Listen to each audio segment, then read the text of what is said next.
Ya, jadi yang selanjutnya saya ringkas ya. Yang selanjutnya teori evolusi biokimia ya. Di sini kuasain ada 4 orang yang gantian keluar namanya, di mana 4 orang ini dibagi jadi 2 kloter. Jadi Oparin dan Halden ini satu zaman, maksudnya dia bareng-barengan lah gitu menurunkan teorinya meskipun secara terpisah ya. Satu orang Rusia, satu orang Inggris ya. Kemudian Harold Urey dan Stanley Miller ini dosen sama mahasiswa ya. Harold Urey ini dosennya, Stanley Miller ini mahasiswanya. Nanti kita lihat lebih detail gitulah. Nah, yang Oparin dan Halden punya teori, dialah yang pertama mengemukakan teori tentang evolusi biokimia. Adapun nanti yang Harold Urey dan Stanley Miller itu hanya meneruskan saja teorinya dia begitu ya. Maka apa kata Oparin dan Halden? Senyawa organik yang menyusun tubuh makhluk hidup ya itu berasal dari senyawa anorganik yang ada di alam. Nah, gitu. Jadi pertama teman-teman harus kuasai senyawa organik itu apa ya. Ini ada kata organik. Ini senyawa organik apa bedanya dengan anorganik begitu. Itu teman-teman belajari di kimia ya. Diajarin sama Mbak Isti apa Mbak Leni apa Mbak Mumut ya, saya nggak tahu kelas kalian tuh siapa yang ngajarin. Jadi kalau secara biologi gampangannya begini ya, agar mudah memahami, organik itu kata sifat dari bahasa Inggris pakai huruf C ya. Biasanya kalau di bahasa Inggris ada huruf IC di belakang itu kata sifat. Organik sendiri itu satu akar kata dengan organism. Ya, organism dan organik itu satu akar kata. Maka kalau dari sisi biologi mudah memahaminya, organik itu adalah senyawa yang dihasilkan oleh organisme hidup. Senyawa organik adalah senyawa yang hanya bisa dihasilkan di tubuh makhluk hidup. Senyawa organik adalah senyawa yang menyusun tubuh makhluk hidup. Gitu. Senyawa organik mustahil terbentuk di alam begitu saja. Begitu. Yang bisa bikin senyawa organik ya hanya organisme, makhluk hidup saja. Gitu. Kalau dari sisi kimia, senyawa organik adalah senyawa yang mengandung unsur hidrokarbon. Yang penting ada unsur C dan H-nya, karbon dan hidrogen itu udah masuk senyawa organik. Maka teman-teman udah pernah hafalkan, kalau pernah ya, kalau di kelas saya mesti di awal-awal saya suruh hafalin itu. Ada 4 biomolekul utama di mana semuanya itu organik. Karbohidrat, unsurnya CHO, gitu kan. Lipid, unsurnya CHO, ada C dan H-nya, maka udah jelas. Kemudian protein, CHONS, ada C dan H-nya. Kemudian ada asam nukleat, DNA dan RNA, CHONP dan apa itu? CHONP ya. Maka ada C dan H-nya. Maka senyawa-senyawa tadi itu masuk senyawa organik. Dia menyusun struktur dari sel makhluk hidup. Dia menyusun struktur dari tubuh makhluk hidup. Dia menjadi protein kolagen, ya, penyusun jaringan ikat. Dia jadi albumin, penyusun apa tuh? Protein albumin, menyusun protein darah, ya. Dia menjadi asetilkolin. Asetilkolin itu senyawa organik yang berperan dalam apa tuh? Sistem saraf ya, dia salah satu jenis neurotransmitter. Kemudian ada namanya jadi lipase, jadi enzim. Dia jadi hemoglobin, maka dia menyusun sel darah merah. Kemudian dia jadi fosfolipid, dia menjadi bagian dari struktur membran sel dan seterusnya. Maka senyawa organik itu adanya di dalam makhluk hidup, ada di dalam sel. Nah, gitu. Adapun senyawa anorganik dari namanya an artinya tidak. Anorganik artinya senyawa yang bukan atau tidak terbentuk di dalam tubuh makhluk hidup. Dia sejatinya ada di alam, bebas begitu. Ya, dia tersedia bebas di alam. Maka teman-teman memandang ke alam, yang penting bukan makhluk hidup ya, teman-teman pandang, bukan mandang burung. Saya lagi lihat burung ini, saya lihat sawah, saya lihat apa nih, serangga ini banyak ya. Saya lagi di belakang rumah nih posisinya. Jadi selain makhluk hidup yang kita lihat ada tanah, ada udara, ada air ya. Batu itu semuanya senyawa anorganik, benda mati itu. Ya, benda mati itu senyawa anorganik. Maka apa tuh garam ya, kemudian mineral ya, tanah, air, udara, CO2, H2O ya itu semuanya senyawa anorganik. Nah, gitu. Maka apa kata Oparin dan Halden? Senyawa organik yang menyusun tubuh makhluk hidup, kata dia, itu berasal dari senyawa anorganik yang ada di alam. Itu kalimat itu nggak salah, teman-teman. Sekarang pun bisa, tanaman itu bisa ngambil CO2, senyawa anorganik ya, CO2, ngambil H2O dari tanah air, dimasukkan kemana? Ke daunnya, terus dia lakukan fotosintesis. CO2 plus H2O menghasilkan C6H12O6, glukos, senyawa organik. Bisa, ya, bisa juga. Tidak ada masalah kalimatnya ini. Cuman apa kata dia tambahan nanti di bawah ini? Dengan menggunakan sinar UV dan petir sebagai sumber energi. Ini luar biasa ya. Jadi di alam katanya dengan adanya petir, kilat, kemudian sinar UV itu akan menjadi energi untuk menggabungkan senyawa-senyawa organik yang ada di anorganik yang ada di alam itu, sehingga nanti CO2, H2O, NH3 dan seterusnya kena petir lah, bayangin gitu, kena petir, kena sinar UV, kemudian mereka bergabung, teman-teman. Ya, bergabung. Sehingga dengan mereka bergabung terbentuklah senyawa organik. Ya, terbentuklah senyawa organik. Kata mereka begitu ya. Nah, kita lihat ya. Saya ringkasin ininya, kalimatnya saya ketikin. Sorry.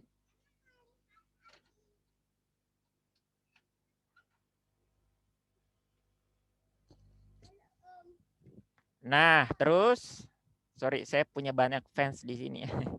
Anak-anak kecil nih. Terus dengan sinar apa tadi itu? Dengan menggunakan sinar UV dan petir sebagai sumber energi, ya, maka apa? Senyawa anorganik tersebut kenapa akan terakumulasi, berkumpul gitu dan membentuk apa? Senyawa organik. Terus dia bilang apa?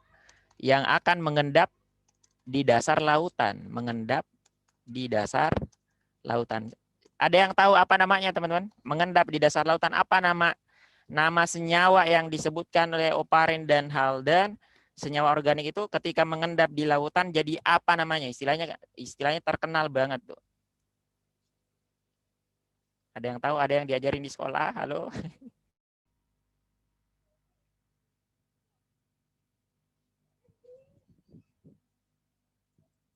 Cek, halo, masuk suara saya?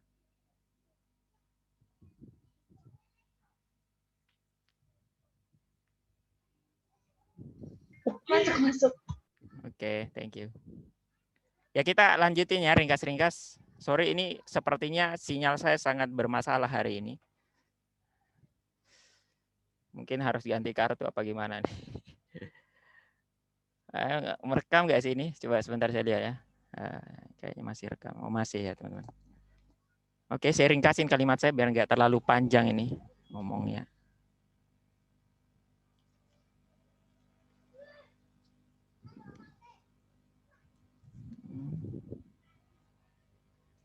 Sabar ya. Masya Allah.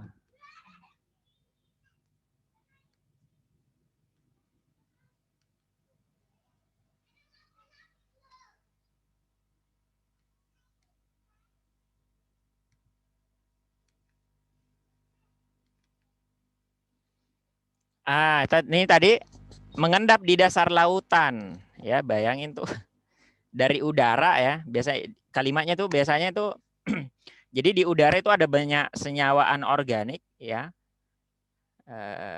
Boleh senyawa berasal dari yang ada di udara aja saya kalimatnya. Ada di udara. Nah, kemudian di udara itu teman-teman bayangin kena petir, kena kilat gitu. Kena sinar UV, kemudian dia jatuh ke bawah, ke mana? Ke air. Kan mungkin ya, saya kalau nggak salah ingat itu dulunya itu berupa air lah, di ini kebanyakan air lah bumi itu.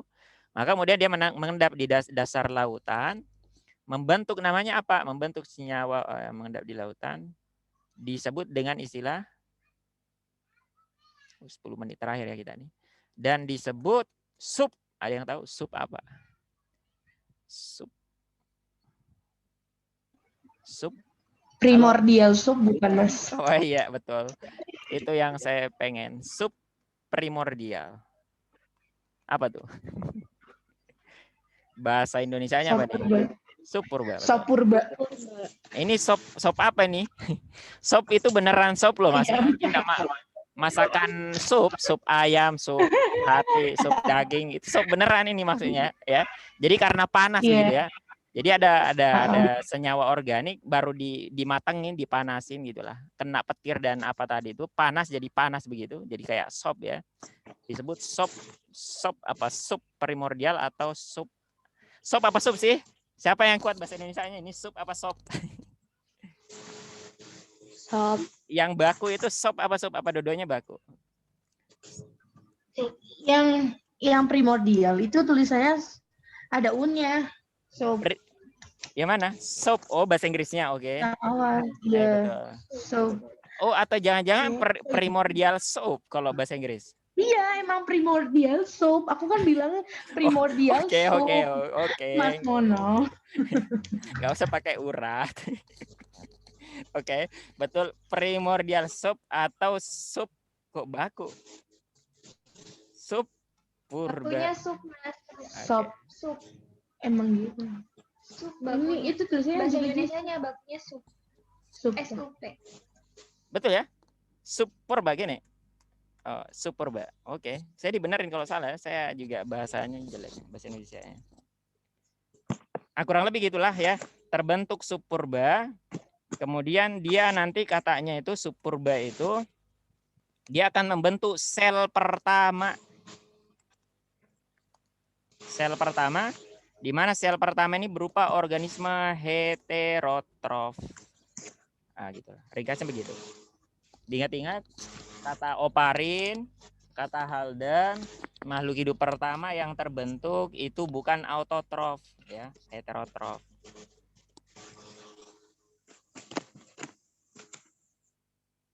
Kenapa bukan autotrof?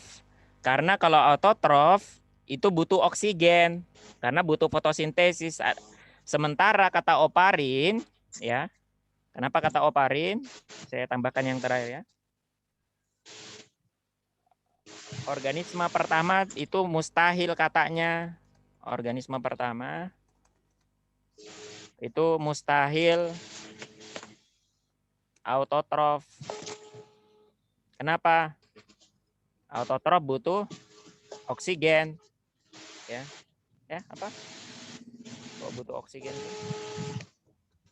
Apa gimana kalimatnya tuh? Organisme pertama itu bukan autotrof tapi dia heterotrof. Kalimatnya gimana tuh ya?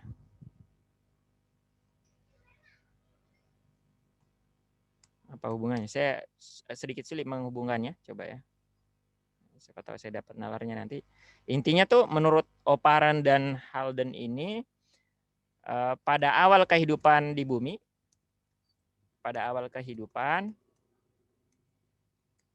ya, atmosfer tidak mengandung oksigen. Itulah, ya. Tidak mengandung oksigen. Maka kalau ada autotrof, dia bakal ngasilin oksigen. Atau gimana kalimatnya? Sorry, saya agak susah menyambungkan di sini. Ringkasnya tuh kalau ada oksigen itu agen oksidan, ya, agen oksidan. Jadi teman-teman bayangin tadi baru kena petir, kena UV, CO2, H2O, H2 dan yang lainnya pokoknya begitu, ya, akan membentuk senyawa organik pertama. Seandainya terbentuk senyawa organik pertama dan posisinya ada oksigen itu oksidan, maka dia akan mengurai senyawa yang terbentuk tadi. Ini barusan terbentuk, ya, barusan terbentuk. Kalau ada oksigen dia langsung terurai, sia-sia. Maka tidak mungkin terbentuk makhluk hidup selama ada oksigen di situ.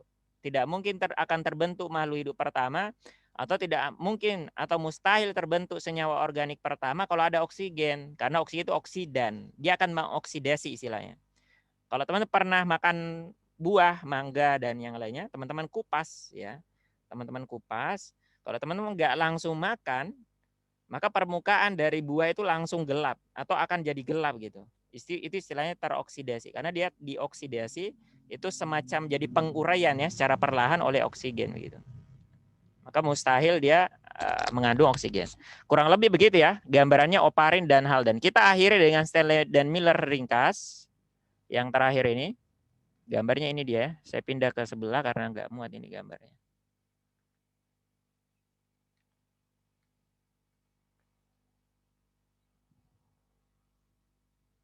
Duplikat ya. Saya hapus dulu.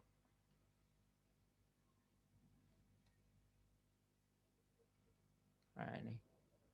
Apa kata Harold Urey? Jadi dia cuma nambahin aja nih.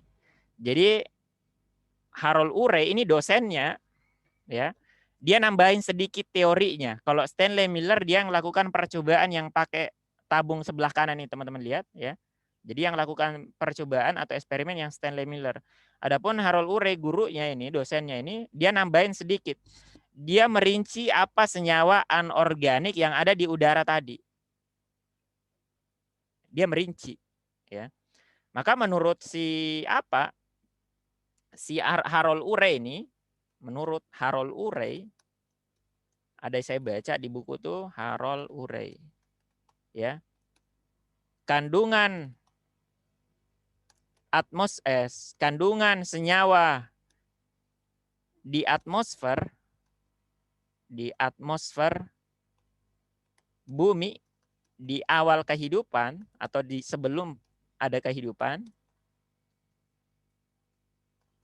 sebelum ada makhluk hidup maksudnya, itu katanya mirip dengan kandungan atmosfer yang ada di planet Jupiter gitu. Ada buku saya baca begitulah kurang lebih ya. Jadi dia mengambil kesimpulan di situ, oh apa saja senyawa atau apa saja gas-gas yang ada di atmosfer itu. Di antaranya ya. Apa saja